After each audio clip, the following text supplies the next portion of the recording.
Chandigarh mayor ఎన్నికల ఫలితాలపై supreme court కీలక ఆదేశాలు జారీ చేసింది. ఆ ఎన్నికలో అక్రమాలు జరిగాయంటూ దాఖలైన పిటిషన్ను విచారించిన కోర్టు రిటర్నింగ్ అధికారి అనిల్ మసీహ్ వ్యవహరించిన తీరుపై తీవ్రంగా స్పందించింది. CJI Justice DY Chandrachud, Justice JB Pardiwala, Justice Manoj మిశ్రాల ధర్మాసనం చెల్లుబాటు కాని 8 బ్యాలెట్ పత్రాలను పరిశీలించింది. అనంతరం వాటిని చెల్లుబాటు ఓట్లుగా గుర్తించి రీకౌంటింగ్ చేయాలని ఆదేశించింది.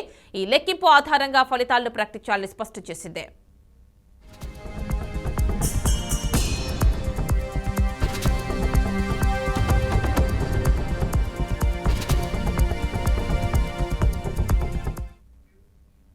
చండీగఢ్ మేయర్ ఎన్నికకు రిటర్నింగ్ అధికారిగా వ్యవహరించిన అనిల్ మసీహ్ సోమవారం సుప్రీంకోర్టులో హాజరయ్యారు.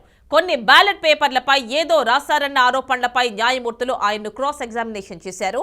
బ్యాలెట్ పేపర్లపై కొట్టివేత గుర్తు ఎందుకు పెట్టారని ప్రశ్నించారు.